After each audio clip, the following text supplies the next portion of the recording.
Muchas gracias por la invitación a todos. Vamos a abrir este espacio con un tema que es bastante interesante, que en algún momento con el profe Jorge, con el profe Diego hemos trabajado en uno de los manuscritos que al finalizar presentaré. Y el tema del día de hoy es referente a las escalas de percepción del esfuerzo y la velocidad de movimiento en ejercicios o en el entrenamiento de fuerza. Ese es el tema que vamos a abordar el día de hoy. Me presento, Luis Alberto Cardoso, docente universitario e investigador. Y bueno, iniciemos. Antes de iniciar con el tema central de escalas de esfuerzo para el entrenamiento de la fuerza, vamos a tocar un poco ahí como de antecedentes generales, algo de historia. Entonces, en este caso, como pueden ver en pantalla, ¿qué está pasando? Listo, ya. Como pueden ver en pantalla, ven una escala tradicional de la escala Bohr, el profesor Bohr, que murió hace algunos años, en el 2020. Él fue uno de los pioneros en diseñar escalas para la percepción del esfuerzo en sus laboratorios y en sus estudios que él desarrollaba con diferentes poblaciones y patologías. Fue poco a poco diseñando algunas escalas que han ido cambiando con el tiempo. La primera escala que todos conocemos es la tradicional de 6 a 20, pues tenía a propósito, ¿me confirman si me están escuchando? Escucho un Todo sonido. perfecto, profe. Tranquilo. Listo. Entonces, la escala inicial era de 6 a 20 y tenía algunas subcategorías, categorías cualitativas que indicaban el nivel de esfuerzo que estaba realizando la persona, desde un esfuerzo muy ligero a un ejercicio un poco fuerte o muy fuerte. Con el paso del tiempo, el profesor Bohr fue implementando este tipo de escalas y en el entrenamiento deportivo, pues tomaron esas ideas, esas primeras nociones del profesor Bohr con valoraciones y con relaciones, estudios de correlación y asociación con la frecuencia cardíaca, con la frecuencia cardíaca de reserva, cuando ustedes utilizan para prescribir ejercicio la fórmula de Carbonell, con valoraciones de VO2, consumo de oxígeno. Entonces miraban esa relación de los valores que iban indicando, los porcentajes que se iban mostrando respecto a un máximo y la zona de esfuerzo o la escala subjetiva que cada uno de los individuos iba mencionando. Eso en un tiempo, en la década de los 80, 90, conllevó a que surgieran algunas zonas de entrenamiento, algunas propuestas de entrenamiento con base a la escala de Bohr. Entonces decían, bueno, vamos a entrenar en zona 1, hoy vamos a entrenar en zona 2, pero ya tenían un conocimiento de que las escalas iban de ciertos valores, entre 6 hasta 20. Eso también lo asociaban con valores en cuanto a los umbrales, umbral ventilatorio 1 y umbral ventilatorio 2, que son comúnmente utilizados en los deportes de antes que nada, pues esta primera escala tuvo sus orígenes en los años 60 y ya en el año 72 fue cuando surgió la publicación de estos documentos. Como les dije, no ha sido la única escala que el profesor Bohr ha trabajado, son varias escalas en el ámbito de la salud y como pueden ver en pantalla hay varias escalas, como pueden ver. En la original, la escala, por ejemplo, de 0 a 10, pues hay unos valores decimales, que en el caso de nosotros no lo manejamos, ni ha sido como muy práctico la escala de Bohr modificada de 0 a 10. Sin embargo, en los estudios originales del profesor, ustedes ven que va un primer valor de 0,3, 0,5, 0,7 de valores de intensidad. Entonces, no solamente han habido estas tres, sino que para unos estudios un poco más médicos crearon la escala CR10, una escala, por así decirlo, como si fuera de porcentaje de intensidad de entrenamiento o porcentaje de esfuerzo. Esta escala iba de 0 hasta 100 y pues poco a poco iba aumentando el nivel de intensidad o dificultad de trabajo que se esté realizando. Entonces, como una antesala, un panorama ahí de las escalas de esfuerzo, que en este caso pues inicié hablando el profesor Bohr. Y ya en el ámbito del entrenamiento deportivo, el ejercicio físico, han surgido otras escalas que ya ustedes conocen, las han trabajado, solamente las mencionaré a modo general. Por ejemplo, algunas escalas que el profesor Robertson, que es uno de los que más ha investigado y más ha trabajado en la validación de este tipo de escalas, en el año 2000, pues generó una publicación referente a la escala de Omniciclo, o escala para el esfuerzo en bicicleta. Esta escala pues estaba validada y homologada para trabajos con niños.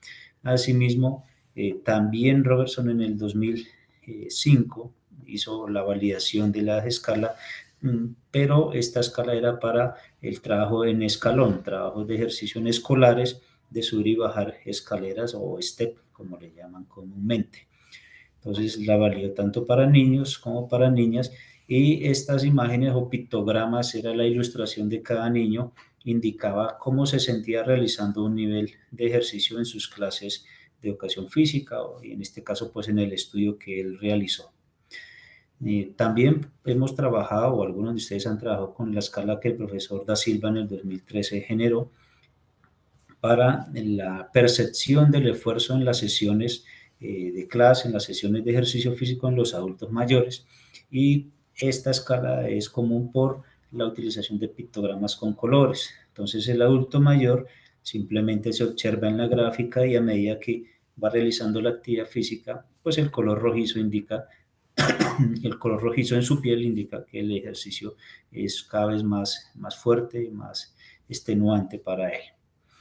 Estas son unas tres que algunos de ustedes ya la han trabajado, a modo de recuento. Han surgido otras como las ven en pantalla, también Robertson en el 2003, que ya es una de las más utilizadas en el entrenamiento de la fuerza, la escala Omni-Res conocida. También para niños Robertson en el 2005 validó otra escala, pero el trabajo de fuerza como tal, con ejercicios de mancuerna y demás para niños. El profesor Juan Carlos Colado, el español, pues hace algunos años validó una escala, escala Teraban, con, es decir, ejercicios de fuerza con banda elástica. Igual, una escala de 0 a 10, y cada vez que se va estirando la banda elástica, pues se va generando una mayor resistencia, y esa es la escala que los sujetos practicantes iban mencionando. Finalmente cierro con esta escala que en el 2004 se creó, que es para una escala del ejercicio de trabajo en marcha o carrera en adultos. ¿Qué hay que tener en cuenta de todas estas escalas? Que cada una de estas escalas fue validada para una población específica, para un rango de edad específico, y pues también tenemos que tenerlo en consideración. No solamente para la parte práctica, los que ya no están trabajando en el ámbito del entrenamiento, sino aquellos que de pronto están en el ámbito de la investigación, y alguna de estas escalas pues también puede ser acceso o fuente de una posible validación en población colombiana. Ahora sí entramos un poco más en detalle del tema central, que tiene que ver con la escala Omni-Res, o la escala de percepción del esfuerzo de 0 a 10. Comúnmente, y lo que hablábamos ahorita mencionando la otra escala, es que los programas de entrenamiento, los programas de ejercicio físico, buscan es aplicar cargas de entrenamiento individualizadas, y estas cargas individualizadas pues derivan de unos objetivos que usted se ha planteado con su usuario, unas metas claras, medibles, que le dan orientación al usuario y a usted también como entrenador de qué es lo que se va a realizar y qué es lo que se espera alcanzar con esas cargas. En el ámbito tradicional, pues las cargas se han venido aplicando con un porcentaje de RM, en ocasiones pues para deportistas la fórmula del RM indirecto, o el protocolo de RM directo, perdón, es decir, llegar hasta una repetición máxima, y en otros casos con población menos entrenada pues se utilizan los métodos indirectos, los métodos incrementales de carga hasta llegar a un rango de 10 repeticiones. Se utilizan algunas fórmulas que ustedes ya conocen, la fórmula de Blander, Bliski, O'Connor, Lander, otras fórmulas que han creado por ahí algunos investigadores. Sin embargo, una de las observaciones es que estas Estos valores de porcentaje de RM pueden variar dependiendo de muchos factores, es decir, el estado de fatiga, el nivel de rendimiento de los sujetos. Por ejemplo, un sujeto novato pues mejora con gran facilidad durante las semanas iniciales de su programa de preparación y por lo tanto el RM pues, va a variar mucho. También varía de acuerdo a algunos estados hormonales, emocionales de los sujetos y por lo tanto pues es muy dispendioso llegar a hacer test de RM en cada sesión de entrenamiento. Para ello, pues se ha ideado pues las escalas que acabo de mencionar, con ello pues se genera un trabajo mucho más eficiente. Algunos conceptos muy generales del trabajo que se realizó, la investigación que realizaron aquí los compañeros que hemos realizado, es tener en cuenta pues la velocidad del movimiento, que ha sido uno de los avances, yo creo que uno de los avances más significativos en el entrenamiento de la fuerza en los últimos 20 o 30 años, iniciando en la década de los 90, con las mediciones de la velocidad de movimiento con encoder y algunos dispositivos un poco más rudimentarios en su momento, cámaras de videograbadoras y los movían cuadro a cuadro con el fin de calcular algunas velocidades en su momento. Pero bueno, hoy en día tenemos ya dispositivos, encoders lineales de muy bajo costo, aplicaciones de celulares, sistemas fotoeléctricos basados en cámaras, en fin. Entonces, la velocidad de movimiento pues es una propuesta innovadora para programar el entrenamiento, para tener un seguimiento un poco más riguroso con nuestros usuarios o deportistas. Cuando tenemos de pronto esas dificultades tecnológicas, pues ha surgido las escalas de percepción del esfuerzo, que lo que nos permite es identificar el nivel de intensidad con el que estamos realizando un esfuerzo. El propósito que desarrollamos en esta investigación fue una revisión sistemática que evaluó la relación entre las diferentes escalas de percepción del esfuerzo, la velocidad del movimiento y el porcentaje de una RM de los ejercicios básicos. Esa fue la propuesta, el objetivo que planteamos para la investigación. Y inicialmente, pues la escala que más encontramos fue la escala RP UNIRES de 0 a 10, que se relaciona un poco con estas variables que hemos mencionado. El primer estudio que mencionamos es el del profesor Nacleiro Ailón, que es un profe que bastante tiempo lleva publicando, investigando en el área del entrenamiento de la fuerza. Hoy en día se ha encaminado por el máster que está dirigiendo en la Universidad de Greenwich, un poco más hacia la nutrición y la suplementación del entrenamiento. Sin embargo, al inicio de los 2000 hasta más o menos mediados del 2010 al 2020, pues dejó ya un poco de publicar o investigar un poco en la fuerza y se orientó a otra corriente. Pero fue uno de los pioneros ahí en cuanto a esos estudios de la relación entre la escala UNIRES con la velocidad de movimiento. En ese estudio, Nacleiro, en ese caso, trató de estimar la potencia mecánica, explorar la posible relación de la escala de esfuerzo con la carga. ¿Qué encontró él? Que no se encontraron diferencias significativas entre las primeras repeticiones, primera y tercera repetición, en cada una de las series de entrenamiento, para las cargas entre 30 y 70% del RM. Sin embargo, y aquí viene una observación general, sin embargo, sí hubo diferencias a intensidades superiores del 70%. Es decir, que en este caso hubo como unas discrepancias en las intensidades altas, pero eso de tenerlo uno en cuenta es dependiendo del tipo de deportista que yo tengo. Al final hablaremos un poco de las recomendaciones. En este caso, pues sí hubo una correlación, una relación entre la escala y la velocidad que se iba reportando y el porcentaje de RM en esa franja intermedia, 70%. Y asimismo, pues ellos encontraron una concordancia entre esas variaciones de la potencia y los valores de la escala de esfuerzo, es decir, que a medida que iban generando variaciones en la potencia mientras realizaban los ejercicios, pues los sujetos también reportaron unos valores de RP diferentes, iba variando a medida que también habían variaciones en la potencia. Bueno, y esa es una observación final que nosotros mencionamos, que desafortunadamente no se analizó con modelos estadísticos un poco robustos. Sin embargo, pues para su momento era uno de los estudios un poco innovadores. Aquí hay dos artículos, dos publicaciones que encontramos en esta investigación, en esta revisión. en este caso Bautista, que en este caso desarrolló una escala de velocidad percibida, una escala que básicamente no es como la escala OmniRes de 0 a 10, sino que de velocidades, es decir, metro por segundo, que más adelante les mostraré, para el ejercicio de press de banca. Y en este caso, pues esa escala de velocidad mostró correlaciones positivas con cargas ligeras, moderadas y altas, y las correlaciones se fortalecieron a medida que progresaban las sesiones de entrenamiento. ¿A qué va con esa observación del profesor? Que en esta escala que él propone, la escala de velocidad percibida, es algo compleja. No digo que sea una escala fácil como la escala OmniRes, sino que es un poco más compleja porque incluye decimales y no todos tienen el conocimiento de velocidades, metros por segundo, a qué metros estoy realizando un ejercicio, a qué metros estoy desplazando la barra. Entonces, a medida que las sesiones de entrenamiento van transcurriendo, pues los deportistas van adquiriendo un conocimiento, un aprendizaje, lo que llamamos los educadores la curva y aprendizaje de los sujetos que poco a poco van adquiriendo.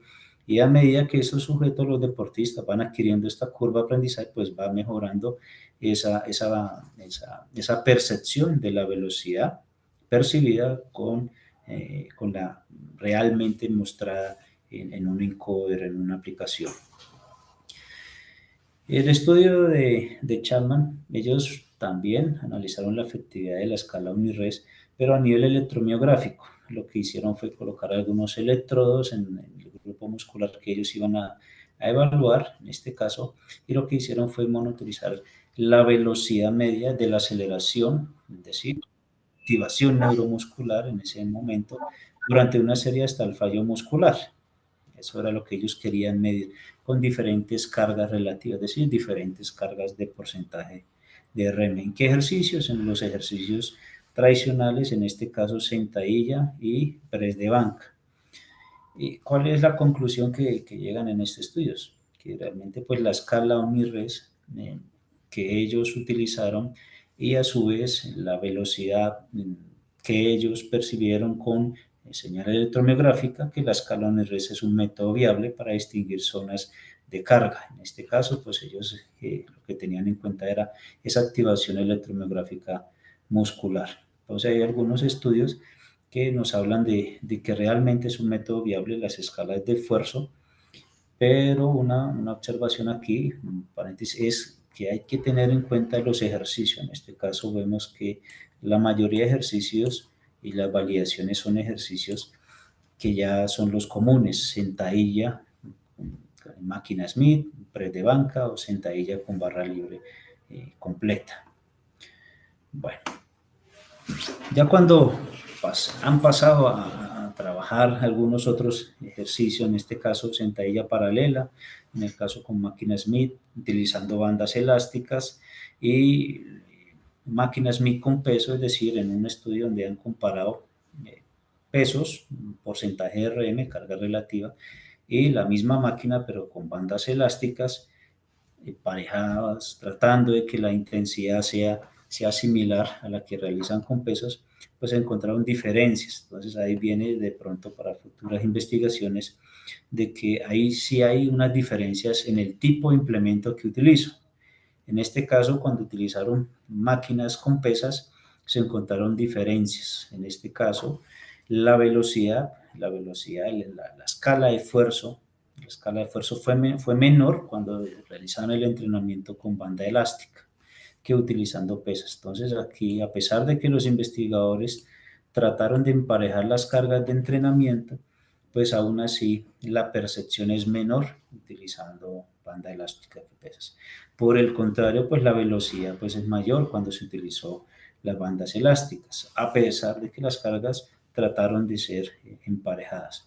Y ahí viene pues más o menos la comprensión del método que ellos utilizaron, bandas elásticas. Recuerden que la banda elástica cuando está en los puntos ceros o en las fases de acortamiento muscular, por así decirlo, en sentadilla o en la flexión, pues la resistencia es mínima y a medida que se extiende el deportista en la ejecución del movimiento, pues incrementa la resistencia que genera la banda. Entonces, es diferente la carga que se está empleando. de un disco a una banda elástica. Hay una variación en la carga que ejerce la banda elástica. Estos estudios que mencionamos y otros que se han desarrollado algunas fórmulas exponenciales, algunas ecuaciones que pueden ser útiles para algunas estimaciones. Por ejemplo, ustedes ven en pantalla las que el profesor Nacleiro ha realizado, qué es lo que quiero estimar, el porcentaje de RM, y aquí hay varias fórmulas que ellos han extraído. ¿Qué es lo importante? Tener en cuenta el ejercicio, tener en cuenta la población, que es la que participa en el estudio, y asimismo pues la ecuación. Es decir, que en este caso voy a utilizar la fórmula exponencial de press banco plano en deportistas entrenados en fuerza, no hay ningún inconveniente, pues la población puede ser muy similar, hay que también revisar la edad que nos aporta en ese estudio, porque puede ser que nuestra población sea diferente, para que esta fórmula sea bastante eficiente.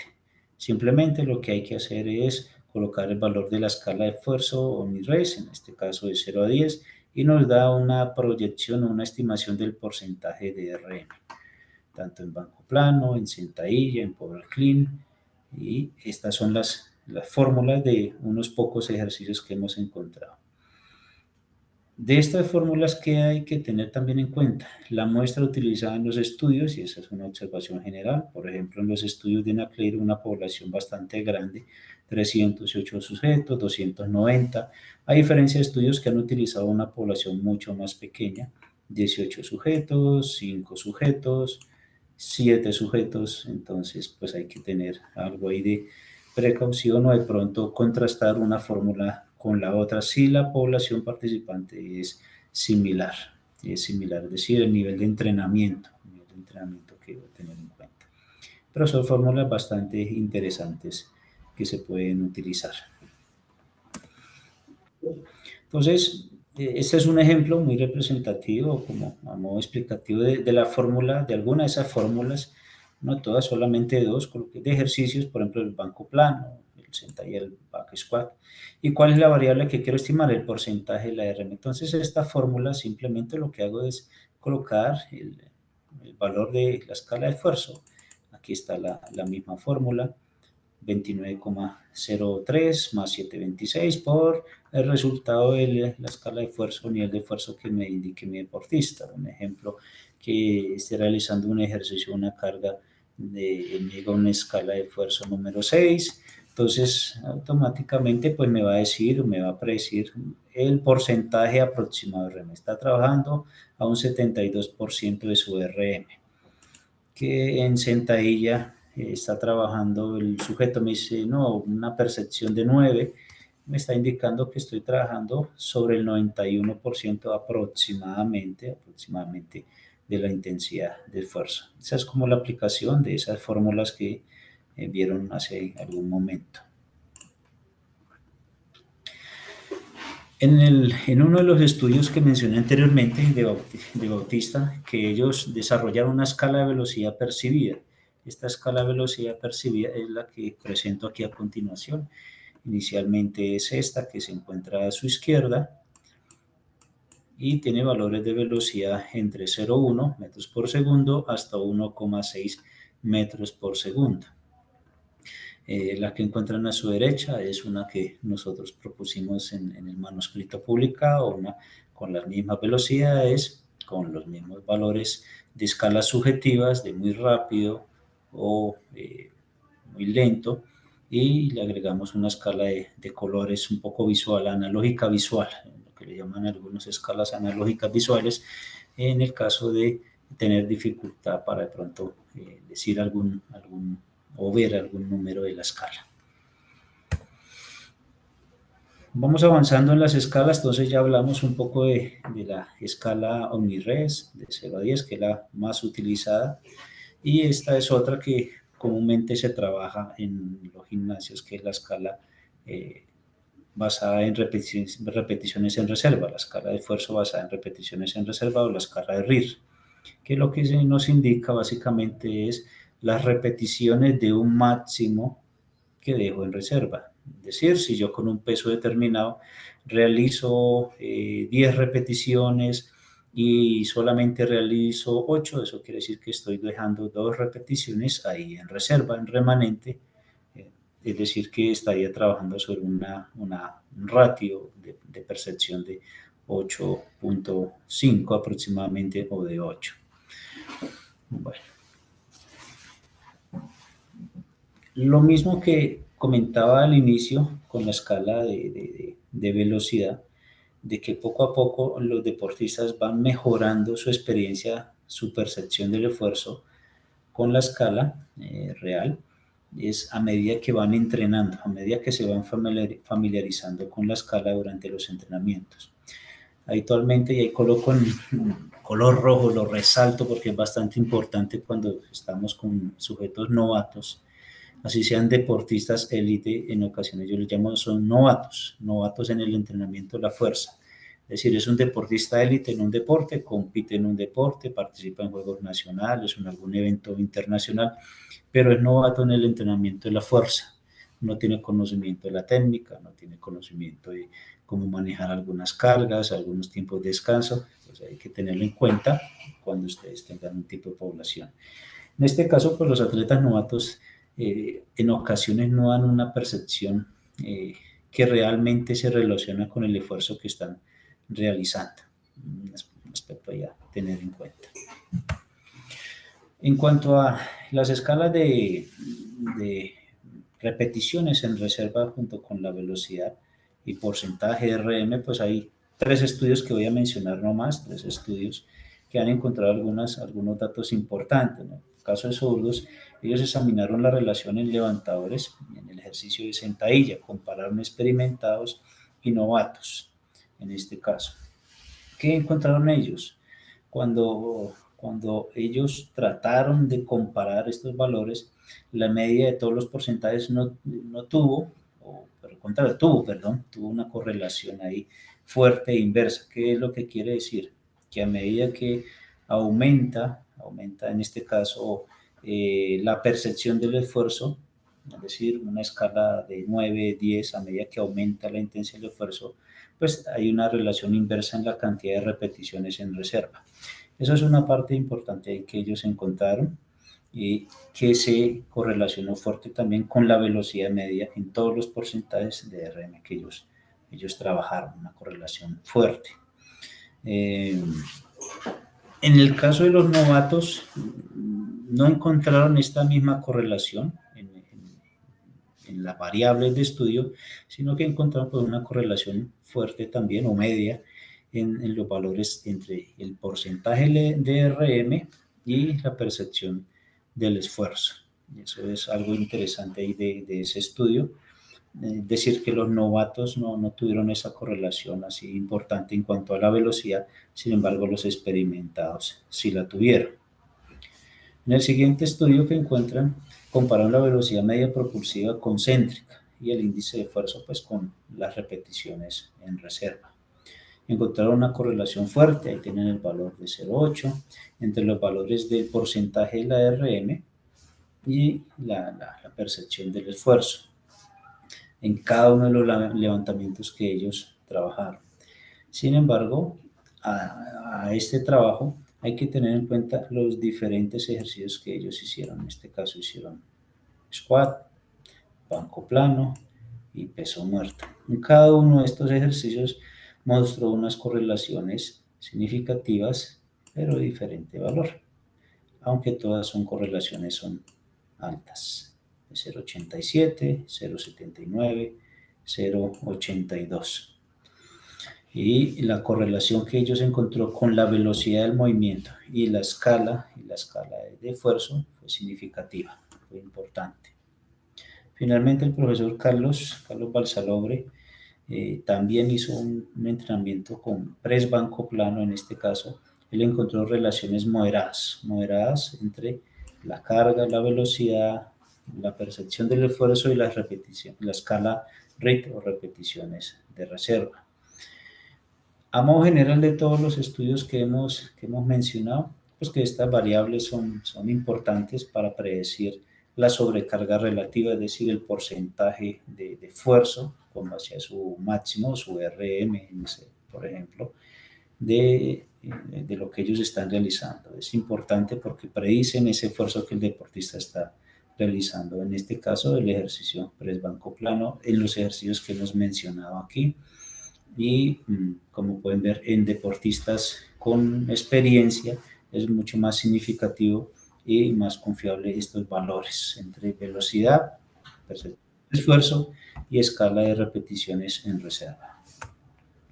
Este es un gráfico del profesor Hepp que relaciona un poco, trata de ilustrar un poco las repeticiones en reserva o las repeticiones que van dejando ahí en recámara con relación a la percepción del esfuerzo, es decir, como un cruce entre una variable con la otra. Por ejemplo, una persona que esté realizando un esfuerzo, una escala 9 que aquí la presentamos, y deja en recámara o algunas repeticiones ahí, pues dependiendo en dónde se realiza ese cruce con las repeticiones que él deje. O de un esfuerzo 9 y un trabajo de repeticiones de su máximo, pues está trabajando en una zona de hipertrofia o está trabajando en una zona de resistencia muscular o está trabajando en una zona de potencia. Pues ese es el gráfico que él nos proporciona de la percepción del esfuerzo y las repeticiones que el sujeto puede realizar en su programa de entrenamiento. Ya para ir finalizando el tema que hoy nos compete, pues algunos factores que influyen en la percepción de esfuerzo. En este caso, ven los dos centrales que hablan de la altitud y la hipoxia. Se ha encontrado que algunos sujetos deportistas, en el caso cuando se encuentran a una determinada altitud, se incrementa la percepción del esfuerzo y hay que tenerlo en cuenta, que se encuentran en altitud y también eso permite que el estrés fisiológico ocasionado por la hipoxia puede generar una alteración en la escala del esfuerzo y hay que tenerlo en cuenta. Es decir, que no es lo mismo dar una intensidad en un clima templado, un clima caliente, y dar esta misma intensidad y esta misma carga en un clima en altitud, por ejemplo, en Bogotá. Entonces hay que tener en cuenta ello para que el deportista, pues asimismo, él exprese su nivel de percepción del esfuerzo con base a la altitud o la hipoxia en que él se encuentre. Otros aspectos que influyen en el nivel de percepción es la fatiga, es decir, en determinados ejercicios donde la fatiga residual, por ejemplo, de programas de entrenamiento, de sesiones de entrenamiento posteriores o previas, pueden alterar la percepción del esfuerzo. Es decir, un deportista que ayer tuvo un entrenamiento muy fuerte con unas cargas muy altas, un daño muscular bastante significativo por algunas cargas, puede ser excéntricas con entrenamiento convencional excéntrico, cambios de dirección o algún entrenamiento kilométrico que estuvo realizando, esa fatiga residual puede ocasionar de que la percepción del esfuerzo en la siguiente sesión o en una posterior pueda ser alterada. Y eso se debe tener en cuenta porque a su vez pues también va a influir en los ejercicios que vaya a desarrollar, si es por velocidad de movimiento, si van a calcular la pérdida de velocidad de movimiento. Entonces ahí hay que tener en cuenta para la precisión de las escalas o las intensidades que se quieran manejar ese día. Como de conclusiones, hay unas ventajas y unas desventajas que deben tenerse en cuenta. La evidencia disponible reporta ampliamente las escalas de percepción, están relacionadas, en este caso, con el entrenamiento de la fuerza, y a medida que las intensidades van aumentando, número de repeticiones y series realizadas, y también con la duración del esfuerzo.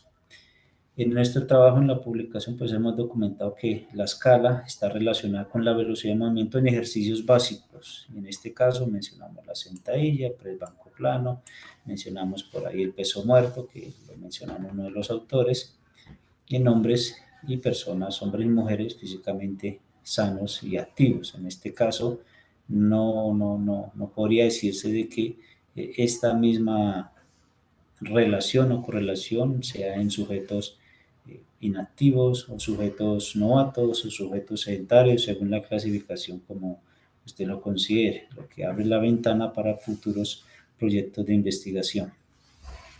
Algunas ventajas ya las conocen, en este caso pues es una forma rápida de tener un control de la carga del entrenamiento, indicadores como la velocidad del movimiento, el porcentaje de RM, puede tener algunas limitaciones si no tengo las aplicaciones, si no tengo el encoder, si no tengo los dispositivos o el celular con una buena resolución para hacer esas mediciones, pues puede tener ciertas limitaciones. Y es una de las ventajas es la aplicación de estas escalas de percepción del esfuerzo. Algunas limitaciones que vimos en estos estudios, pues se requieren más estudios de ensayos controlados. La población en este caso que mencionaron en estos estudios en ocasiones no era clara cuál había sido el proceso de aleatorización o no lo realizaron. Tampoco mencionaron algunas covariables que pueden incidir, por ejemplo, si hay un control riguroso de la población que participó, si es una persona entrenada y si esta persona entrenada pues tiene algunos elementos como suplementación o algunos estimulantes para el entrenamiento de la fuerza que también son covariables que pueden incidir.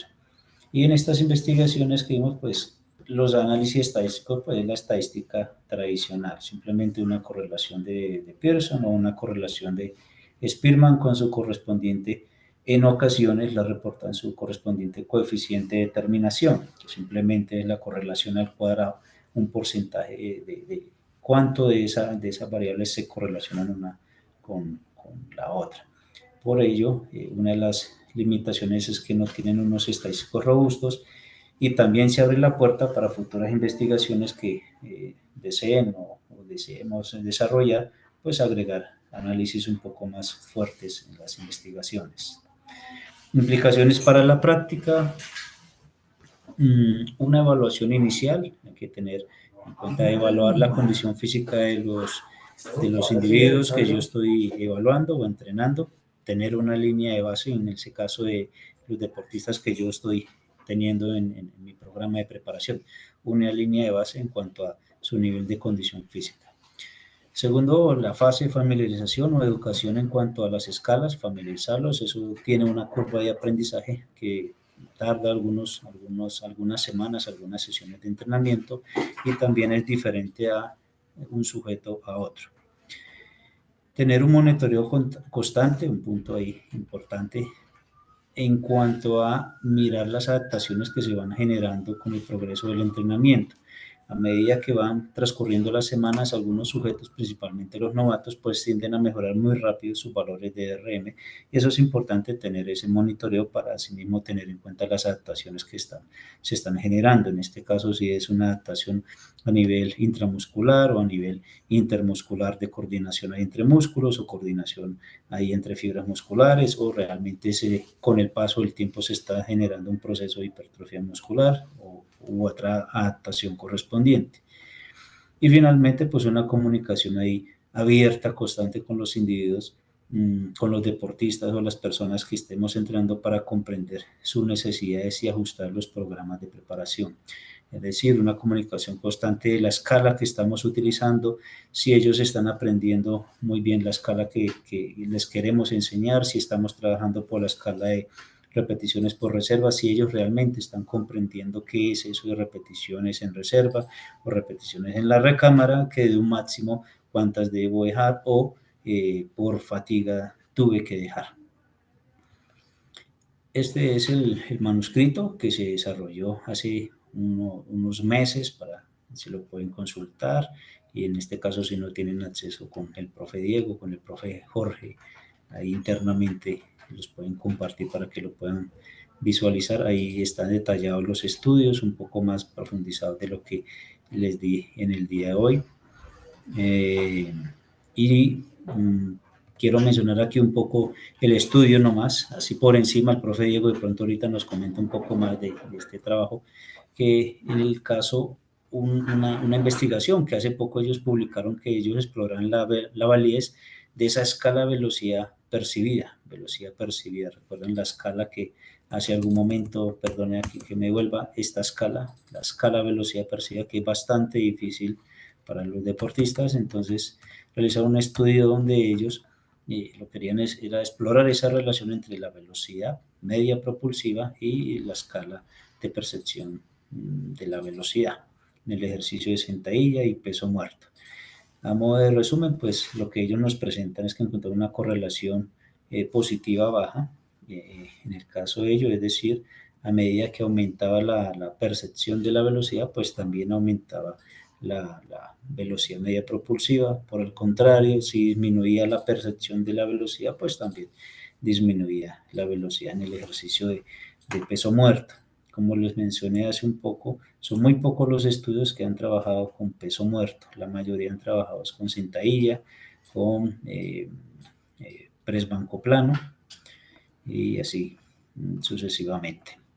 Otro aspecto importante de la investigación que desarrollaron es que ellos ya utilizaron unas pruebas estadísticas un poco más robustas, no solamente la estadística tradicional, sino que utilizaron una estadística bayesiana, que nos da un poco más mmm, fuerza a los análisis estadísticos, hablando de probabilidad de ocurrencia de un evento o probabilidad de correlación entre una variable y la otra. Y bueno, esto es todo lo que les quería compartir.